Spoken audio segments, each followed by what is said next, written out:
Dear students, good morning. இன்னைக்கு 12th standard economics class நம்ம என்ன பார்க்க போகிறோம் அப்படின்னு பார்த்தீங்கன்னா direct tax and indirect tax.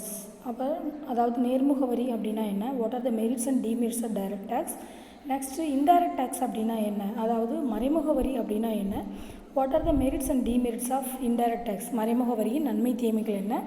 Next வந்து ஜிஎஸ்டி, அதாவது குட்ஸ் அண்ட் சர்வீஸ் டேக்ஸ்னால் என்ன, அதில் இருக்கக்கூடிய அட்வான்டேஜஸ் என்னென்ன, இந்த 3 டாபிக் பார்க்க போகிறோம். First what is the meaning of direct tax, நேர்முக வரி அப்படின்னா என்ன. அதாவது the direct tax is referred to as a tax levied on person's income and wealth and is paid directly to the government. அதாவது அரசாங்கத்திற்கு ஒரு தனி மனிதனால் நேரடியாக செலுத்தக்கூடிய வரியை நம்ம என்னன்னு சொல்கிறோம் அப்படின்னு பார்த்தீங்கன்னா நேரடி வரி, அதாவது நேர்முக வரி அப்படின்னு சொல்கிறோம்.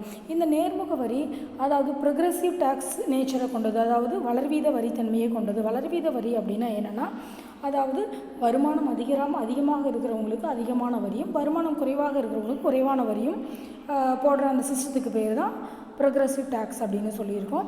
இந்த டேக்ஸை அதாவது எப்படி கலெக்ட் பண்ணுறாங்க அப்படின்னு பார்த்தீங்கன்னா, more from the rich and less from the poor, அதாவது ரிச்சர்ஸ்க்கு அதிகமாகவும் பணக்காரங்களுக்கு அதிகமாகவும் ஏழைகளுக்கு குறைவாகவும் டேக்ஸை கலெக்ட் பண்ணுறாங்க. So this is called direct tax. இதோடைய பிளான், இது எப்போ இந்த டைரக்ட் டேக்ஸு யார் இதை இம்ப்ளிமெண்ட் பண்ணுறது அப்படின்னு பார்த்தீங்கன்னா, அதாவது the policies of direct tax are being recommended by the central board of direct taxes, அதாவது சிபிடிடி, அதாவது சென்ட்ரல் போர்ட் ஆஃப் டைரக்ட் டேக்ஸை என்ன பண்ணுறாங்க அப்படின்னா, யாருடைய உதவியினுடைய under the ministry of finance of government of India, அதாவது நிதி அமைச்சகத்தின் கீழே, இந்தியாவுடைய நிதி அமைச்சகத்தின் கீழே வரக்கூடிய டிபார்ட்மெண்ட் தான் இந்த டேக்ஸ் டிபார்ட்மெண்ட். இதில் ஃபஸ்ட்டு நம்ம டைரக்ட் டேக்ஸோட மெரிட்ஸ் என்ன அப்படின்னு பார்க்க போகிறோம். What are the merits of direct tax அப்படின்னு பார்த்தீங்கன்னா, ஃபஸ்ட்டு ஈக்விட்டி, அதாவது ஈக்விட்டி அப்படின்னா என்னென்னா சமத்துவம் அப்படின்னு அர்த்தம். சமத்துவம்னா டைரக்ட் டேக்ஸ் ஆர் ப்ரொக்ரெசிவ் அப்படின்னா என்னென்னா, இந்த டேக்ஸு அதாவது இன்கம் அதிகமாக இருக்கிறது பேசிஸ் ஆன் த அதாவது இன்கம் லெவலை பொறுத்து இருக்கும். அதாவது வருமானம் அதிகமாக இருக்கிறவங்களுக்கு அதிகமாகவும், வருமானம் குறைவாக இருக்கிறவங்களுக்கு குறைவாகவும் வரி விதிப்பு, அதாவது வருமான வரி சமத்துவ விதியினுடைய அடிப்படையில் அமைந்துள்ளதுன்னு சொல்லியிருக்காங்க. சரியா. நெக்ஸ்ட்டு பார்த்தீங்க அப்படின்னா சர்டனிட்டி அப்படின்னா என்னென்னா, அதாவது நிச்சயத்தன்மை.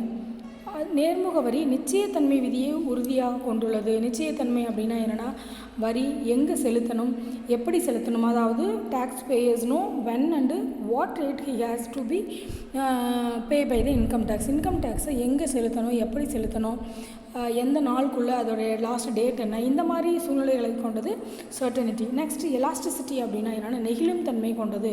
நெகிழும் தன்மை அப்படின்னா என்னென்னா, இன்கம் டேக்ஸு அதாவது இன்கம் அதிகமாக இருக்கிறவங்களுக்கு, அதாவது basis on income elasticity in nature, அதாவது வருமான நெகிழ்வுக்கு தகுந்த மாதிரி இந்த டேக்ஸ் மாறுபடும். As income level increases the tax revenue of the government is also increases automatically.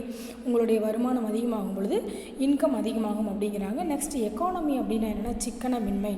The cost of collection of direct taxes are relatively low, அதாவது மிக குறைவான அளவில் மற்ற வரிகளை ஒப்பிடும்போது இதனுடைய வரி விதிப்பு மிக குறைவாக இருக்கும் அப்படிங்கிறாங்க. வரி செலுத்துகிறவங்க அரசுக்கு நேரடியாக வரி செலுத்தக்கூடிய வாய்ப்பை பெறுவாங்க அப்படின்னு சொல்லியிருக்காங்க. இது எல்லாம் இதோடைய மெரிட்ஸு. இதோடைய டிமெரிட்ஸ் என்ன அப்படின்னு பார்த்தீங்கன்னா, unpopular. Direct tax maximum popular ஆகலை அப்படின்னே சொல்லலாம். அதோடைய இன்கன்வீனியன்ஸு, லெஸ் ஃப்ளெக்சிபிள், இது எல்லாமே இது வந்து பாப்புலர் ஆகாததுக்கு ஒரு ரீசன். நெக்ஸ்ட்டு ப்ரொடக்டிவிட்டி அஃபெக்டட், அதாவது வருமானம் அதிகமாகும் பொழுது நம்மளுடைய இன்கம் அதிகமாக இன்க்ரீஸ் ஆக டேக்ஸ் அதிகமாகும் அப்படிங்கிறது கான்செப்ட்டு. நம்ம இன்கம் அதிகமாகும் பொழுது நம்ம ஏன் டேக்ஸ் பே பண்ணணும் அப்படின்னு நம்ம ப்ரொடக்டிவிட்டியை குறைச்சி இன்கம்மை குறைக்கிறதுக்கான வாய்ப்பு இருக்குது அப்படிங்கிறாங்க. ஸோ ப்ரொடக்டிவிட்டி அஃபெக்ட் ஆகிறதுக்கு இன்கம் டேக்ஸ் ஒரு மிகப்பெரிய பாதிப்பாக அமையுது. நெக்ஸ்ட்டு பார்த்திங்க அப்படின்னா இன்கன்வீனியன்ட், அதாவது tax payers find it inconvenience to maintain அக்கௌண்ட்ஸை மெயின்டைன் பண்ணுறது ரொம்ப இன்கன்வீனியண்ட்டாக இருக்குது அப்படின்றாங்க. நெக்ஸ்ட் டேக்ஸ் எவேஷன், வரி ஏய்ப்பு இருக்கிறதுனால, அதாவது தங்களுடைய வருமானத்தை அரசாங்கத்திற்கு சரியான வருமானத்தை காமிக்கிறது கிடையாது, கவர்மெண்ட்டை ஏமாற்றி வரி கட்டாமல் இருக்கிறதுக்கான வாய்ப்பு இதில் அதிகமாக இருக்குது. அதாவது இன்கம் லெவல் அதிகமாக இருந்தாலும் குறைவான இன்கம்மை அக்கௌண்ட்ஸில் காமிக்கிறது ஒரு பெரிய ட்ராபேக்காக இருக்குது. டேக்ஸ் எவேஷன் மிகப்பெரிய ஒரு கான்செப்ட். நெக்ஸ்ட்டு இன்டைரக்ட் டேக்ஸ் அப்படின்னா என்ன, அதாவது மறைமுக வரி அப்படின்னா என்ன. இப்போ நேர்முக வரிங்கிறது நம்ம நேரடி நம்ம மேலே வரி விதிப்பாங்க, நம்மளே போய் கட்டணும். இன்கம் டேக்ஸு இப்போ வந்து இன்கம் டேக்ஸ் அப்படிங்கிறது யார் மேலே அந்த வரியை விதிக்கிறாங்களோ அவங்களே நேரடியாக செலுத்தக்கூடிய வரி. ஆனால் மறைமுக வரிங்கிறது அப்படி கிடையாது. வரி ஒருத்தர் மேலே போடுவாங்க, அதாவது வரி விதிப்பவர் ஒருத்தர் மேலே, அந்த வரி சுமையை ஏற்பவர் வேறொருத்தர். எக்ஸாம்பிள் பார்த்தீங்கன்னா ஒரு கம்பெனியோட ப்ராடக்ட் மேலே வரி விதிக்கிறாங்க அப்படின்னா அந்த ப்ராடக்டை ப்ரொடியூஸ் பண்ணுறவங்க அந்த வரியை செலுத்த மாட்டாங்க. அதை லாஸ்ட்டாக கன்சியூம் பண்ணுறவங்க, அந்த கன்சியூமர்ஸ் தான் அந்த வரியை செலுத்துகிறாங்க. எக்ஸாம்பிள் பார்த்தீங்க அப்படின்னா, நீங்கள் இப்போ ஒரு எரேசர் வாங்குறீங்க அப்படின்னா அந்த எரேசர் தயாரிப்பு கம்பெனி மேலே வரி போட்டிருந்தாலும் அந்த வரி விதிப்பு அப்படியே ஏஜென்ட்டுக்கிட்ட வந்து லாஸ்ட்டு கன்சியூமர் யார்? ஸ்டூடெண்ட்டு தான் அந்த வரியை செலுத்துகிற மாதிரி இருக்குது. This is called indirect tax. Indirect டேக்ஸ்னால் வரி விதிப்பவர் ஒருத்தர் மேலே வரியை செலுத்துபவர் வேறொருத்தர் அப்படின்னு சொல்லியிருக்காங்க. Next what are the several types of indirect tax? என்னென்ன டைப்ஸ் இருக்குது பார்த்தீங்கன்னா, excise duties, sales tax, custom duty, entertainment duty, service tax, அதாவது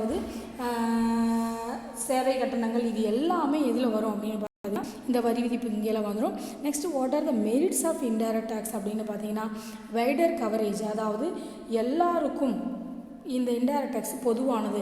இப்போ ஒரு பொருள் வாங்குகிறோம் அப்படின்னா ஏழைகள் அந்த பொருளை வாங்கினாலும் அதே மாதிரியான வரி விதிப்பு தான், இன்க்ளூடிங் ஆல் டேக்ஸஸ்னு எம்ஆர்பி பக்கத்தில் போட்டிருக்கும். நீங்கள் ரிச் பீப்புள் அந்த கமாடிட்டியை வாங்கினாலும் என்னென்னா வரி விதிப்பு ஒரே மாதிரி தான் இருக்கும். நெக்ஸ்ட்டு ஈக்விட்டபிள், அதாவது சமத்துவம், வரி விதிப்பு சமத்துவமாக இருக்கும். For example, the direct tax satisfies the canon of equity when higher tax is imposed on luxuries. வரி விதிப்பு யாருக்கு அதிகமாக இருக்குன்னா, யாரெல்லாம் லக்ஸுரி கமாடிட்டிஸ் வாங்குகிறாங்களோ அவங்களுக்கு வரி விதிப்பு அதிகமாக இருக்கும் அப்படிங்கிறாங்க. நெக்ஸ்ட்டு எக்கனாமிக்கலி, அதாவது சிக்கனத்தன்மையில் இருக்கும். அதாவது த ட்ரேடர்ஸ் ஆக்டர்ஸ், அதாவது ஒரு வரி விதிப்பு எப்படி இருக்கும் அப்படின்னு பார்த்தீங்கன்னா, அந்த டேக்ஸ் கலெக்ட் பண்ணுறது அந்த ரீட்டெய்லர், ப்ரொடியூசர், இவங்க எல்லாத்துக்கிட்டையும் மீறி அவங்களுக்கு கவர்மெண்ட் போடுற டேக்ஸு. இதில் இந்த வரி விதிப்புக்கு எல்லாருமே இந்த வரி விதிப்பு கீழே சமமாக இருப்பாங்க, யாரும் ஏழை பணக்காரன் அப்படிங்கிற வித்தியாசம் இல்லை அப்படிங்கிறாங்க. நெக்ஸ்ட்டு ஃபோர்த்து ஒன் என்ன அப்படின்னு பார்த்தீங்கன்னா, செக் த ஹார்ம்ஃபுல் கன்சம்ஷன், அதாவது the government imposed indirect tax to those commodities, அதாவது உடல் நலத்துக்கு கேடு விளைக்கக்கூடிய எதெல்லாம் உடல்நலத்திற்கு நன்மை தரக்கூடியதோ, அதாவது நன்மையை பாதிக்கக்கூடியதோ. இப்போ எக்ஸாம்பிள் பார்த்தீங்க அப்படின்னா, ஆல்கஹால், லிக்கரு, சிகரெட்டு, இது எல்லாத்துக்குமே டேக்ஸு ரொம்ப அதிகமான அளவு. ஏன்னா இந்த பொருளை கன்சியூம் பண்ணி நம்ம வாங்கி நுகரும் பொழுது அதிலிருந்து நமக்கு கிடைக்கக்கூடிய நன்மை மிக மிக குறைவு, நன்மையே இல்லை அப்படின்னு சொல்லலாம். ஸோ அந்த மாதிரி கமாடிட்டிஸை மக்கள் வாங்கிறதை தடுப்பதற்காக டேக்ஸை அதிகம் பண்ணி விலையை அதிகப்படுத்தியிருக்காங்க அப்படிங்கிறது. நெக்ஸ்ட் கன்வீனியன்ட், அதாவது இன்டைரக்ட் டேக்ஸு மக்கள் ஈஸியாக செலுத்தக்கூடிய அளவில் தான் இருக்குது. ஸோ இது எல்லாமே இதனுடைய மெரிட்ஸு. இதனுடைய டிமெரிட்ஸ் என்ன அப்படின்னு பார்த்தீங்கன்னா, ஹையர் காஸ்ட் ஆஃப் கலெக்ஷன், அதாவது எல்லாருக்கும் ஒரே மாதிரி டேக்ஸ் போடுறதுனால ஒரு பிஸ்கட் பாக்கெட்டை ஏழைகள் வாங்கினாலும் 13 ரூபா தான், அதே ரிச் பீப்புள் வாங்கினாலும் 13 ரூபா தான். ஸோ இது ஒரு பெரிய ட்ராபேக்காக இருக்குது. Next inelasticity, indirect taxes has are less elastic compared to direct tax. Direct டேக்ஸை கம்பேர் பண்ணும்போது இதில் குறைவான நெகிழ்ச்சித்தன்மை தான் இருக்குதுன்னு சொல்லியிருக்காங்க. நெக்ஸ்ட் ரெக்ரெசிவ், இது தேய்வீத வரி விதிப்பை கொண்டது. தேய்வீத வரி விதிப்பு அப்படின்னா என்னென்னா, வருமானம் அதிகமாக வரி விதிப்பு அதிகமானால், அதாவது இன்கம் இன்க்ரீஸ் ஆகும் பொழுது டேக்ஸ் இன்க்ரீஸ் ஆச்சு அப்படின்னா that is called progressive tax. Income அதிகமாகுதோ குறையுதோ that is not a matter. அப்போ டேக்ஸ் ஈவனாக இருந்துச்சு, ஒரே மாதிரியாக இருந்துச்சு அப்படின்னா அதுக்கு பேர் ரெக்ரெசிவ் டேக்ஸ். ஸோ இன்டைரக்ட் டேக்ஸில் நம்ம அதை தான் ஃபாலோ பண்ணுறோம். நெக்ஸ்ட்டு அன்சர்டன்ட்டி, அதாவது the rise in increase indirect taxes increasing the price and reduce the demand for the commodity. Indirect tax அதிகமாக போடுறதுனால ஒரு பொருளினுடைய எம்ஆர்பி ரேட் அதிகமாகும். அந்த எம்ஆர்பி ரேட் அதிகமாகும் பொழுது அந்த பொருளுக்கான டிமாண்ட் ரெடியூஸ் ஆகுது. டிமாண்டு குறைஞ்சதுன்னா ப்ரொடக்ஷன் குறையும், ஸோ இன்கம் குறையும். ஸோ இது ஒரு கான்செப்ட், இது uncertainty. Next no civil consciousness, அதாவது சிவில் கான்சியஸ்னஸ் இதுக்கு கிடையாது அப்படிங்கிறாங்க.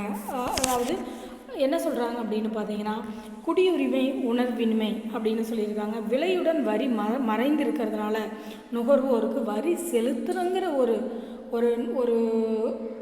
ஒரு உணர்வே இல்லாமல் இருக்குது அப்படிங்கிறது, அந்த விழிப்புணர்வே இல்லை. ஏன்னா நாம் இந்த பொருளுக்கு வரி செலுத்தியிருக்கிறோம் அப்படிங்கிறது மேக்ஸிமம் இந்த எக்கனாமிக்ஸ் படித்தவங்களுக்கு நிறைய தெரிஞ்சிருக்க வாய்ப்பு இருக்குது. சரியா, ஒரு எரேசர் வாங்கினாலும், ஒரு பென்சில் வாங்கினாலும், ஒரு சாக்லேட் வாங்கினாலும் எம்ஆர்பி பக்கத்தில் நீங்கள் பார்த்தீங்கன்னா இன்க்ளூடிங் ஆல் டேக்ஸஸ் அப்படின்னு போட்டிருப்பாங்க. அனைத்து வரிகளும் உட்படுத்தப்பட்டது. நீங்கள் எந்த பொருள் வாங்கினாலும் நீங்கள் செக் பண்ணிக்கலாம். ஸோ இது வரி செலுத்துகிறங்கிற விழிப்புணர்வே இல்லாமல் நிறைய பேர் வரி செலுத்திட்டு இருக்காங்க. ஸோ இது ஒரு மிகப்பெரிய ட்ராபேக்கு. நெக்ஸ்ட்டு இதுக்கு இருக்கக்கூடிய கம்பேரிசன், அதாவது டைரக்ட் டேக்ஸுக்கு இன்டைரக்ட் டேக்ஸுக்கு இருக்கக்கூடிய கம்பேரிசன் நான் சொன்ன பாயிண்ட்டையே டேபிளில் கொடுத்துருக்காங்க, நீங்கள் ரெஃபர் பண்ணிக்கலாம். நெக்ஸ்ட்டு ஜிஎஸ்டி அப்படின்னா என்ன, குட்ஸ் அண்ட் சர்வீஸ் டேக்ஸ் அப்படின்னா என்ன, அதாவது இது ஒரு இன்டைரக்ட் டேக்ஸ் தான், இது ஒரு மறைமுக வரி விதிப்பு தான். Indirect tax which has replaced many indirect tax in India. அதாவது நிறைய வரி விதிப்புகள், மறைமுக வரி விதிப்புகள் இருந்தாலும் மிக முக்கியமாக பேசப்படக்கூடிய ஒரு வரி விதிப்பு ஜிஎஸ்டி. முதல்லாம் பார்த்தீங்கன்னா இந்த ஜிஎஸ்டி, அதாவது 2017 ஜிஎஸ்டி அப்படின்னா என்னென்னே நமக்கு தெரியாமல் இருந்துச்சு. ஆஃப்டர் 2017 அதுக்கப்புறம் மார்ச் 29 அப்புறம் ஜிஎஸ்டி அப்படிங்கிறது நீங்கள் வாங்குகிற ஒவ்வொரு பொருளுக்கும் ஜிஎஸ்டி அப்படிங்கிறது தனியாக பிரிச்சே போடுறாங்க. 4 ரூபா 5 ரூபா, நீங்கள் சூப்பர் மார்க்கெட் போனாலும் சரி, ஜுவல்லரி ஷாப் போனாலும் சரி, இல்லை பெரிய மால் போனாலும் சரி, உங்களுக்கு ஜிஎஸ்டி அப்படின்னு தனியாகவே ஒன்று போடுறாங்க. ஸோ சரக்கு மற்றும் சேவை கட்டணம் அப்படின்னு சொல்லியிருக்காங்க. இதில் சிம்பிள் வேர்டு என்ன அப்படின்னு பார்த்தீங்கன்னா, இதை சிம்பிளாக எப்படி சொல்கிறோம் அப்படின்னு பார்த்தீங்கன்னா, goods and service tax is and indirect tax levied by the supply of goods and service. அதாவது பண்டங்களும் மற்றும் பணிகளின் அளிப்பில், அதாவது அதனுடைய அளிப்பு மீது விதிக்கப்படக்கூடிய வரியை தான் அளிப்பு மீது விதிக்கப்படக்கூடிய மறைமுக வரி அப்படின்னு சொல்லலாம். சரியா? So this is called GST. நாடு முழுவதும் ஒரே வகை மறைமுக வரியாக ஜிஎஸ்டி உள்ளது. இது மிகப்பெரிய ஒரு பெரிய கான்செப்ட். நாடு முழுவதும் எப்படி இருக்குது, ஒரே மாதிரியான வரி விதிப்பு இருக்குது.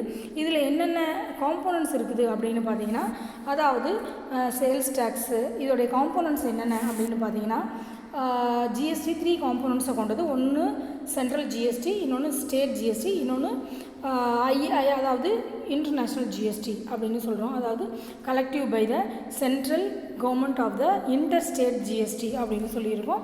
அதாவது ஒரு மாநிலத்துக்குள்ளே இருக்கக்கூடிய ஜிஎஸ்டி அல்லது மாவட்டத்துக்கு, அதாவது ஒரு கண்ட்ரிக்குள்ளே இருக்கக்கூடியது சென்ட்ரல் ஜிஎஸ்டி. ஸ்டேட் ஜிஎஸ்டிங்கிறது ஒரு மாநிலத்துக்குள்ளே விதிக்கப்படக்கூடியது.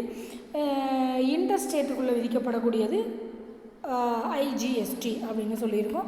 நெக்ஸ்ட்டு இந்த ஜிஎஸ்டியோட நேச்சர் என்னென்ன ஜிஎஸ்டி கீழே வருது அப்படின்னு பார்த்தீங்கன்னா, nature of sales tax, VAT, GST. இதோடைய நேச்சர் என்ன அப்படின்னு பார்த்தீங்கன்னா, sales tax was multi point tax with cascades effects. அப்படின்னா என்னென்னா, அதாவது இந்த வேல்யூ ஆடட் டேக்ஸ் எப்படி இருக்கும் அப்படின்னு பார்த்தீங்கன்னா, சேல்ஸ் டேக்ஸ் எப்படி இருக்கும் அப்படின்னா, அது எஃபெக்ட்ஸ் எப்படி இருக்கும் அப்படின்னா மல்டி டேக்ஸ். இது ஒரு பல்முனை டேக்ஸ் சிஸ்டத்தை சேர்ந்தது. வேல்யூ ஆடட் டேக்ஸ் அப்படிங்கிறது வித்தவுட் கேஸ்கெட்ஸ். அது என்ன இருக்குதுன்னா, அதில் அதனுடைய அடித்தள விளைவு இருக்காது அப்படிங்கிறாங்க. ஜிஎஸ்டி அப்படிங்கிறது அடித்தள விளைவு இல்லாத ஒரு வரி விதிப்பு முறை. வேட் அப்படிங்கிறது அடித்தள விளைவு இல்லாத பல்முறை வரி விதிப்பு முறை அப்படின்னு சொல்லியிருக்காங்க. இது மல்டி டேக்ஸு. வேட்டும் மல்டி டேக்ஸ் தான். ஆனால் ஜிஎஸ்டி அப்படிங்கிறது 1 பாயிண்ட் டேக்ஸ். இதுதான் சேல்ஸ் டேக்ஸும் வேட்டும் மல்டி பாயிண்ட் டேக்ஸு, அதாவது பல்முனை வரி விதிப்பு. ஜிஎஸ்டி அப்படிங்கிறது ஒரு முனை வரி விதிப்பு அப்படின்னு சொல்லியிருக்காங்க. Next what are the advantages of GST அப்படின்னு பார்த்தீங்கன்னா, இது எதுக்காக, அதாவது mainly removal the cascades effects of sales of the goods and services. அதாவது இம்முறையில் வரி மீதான வரி, ஜிஎஸ்டி இருந்துச்சு அப்படின்னா வரி மீதான வரி விதிப்பு தடுக்கப்படுது அப்படின்னு சொல்லியிருக்காங்க.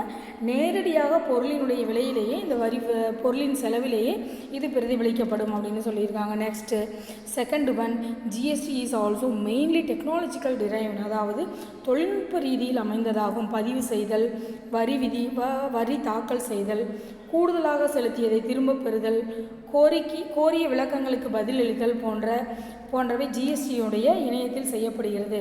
இதனால் அனைத்து செயல்பாடுகளும் விரைவாக நடைபெறுகிறது அப்படின்னு சொல்லியிருக்காங்க.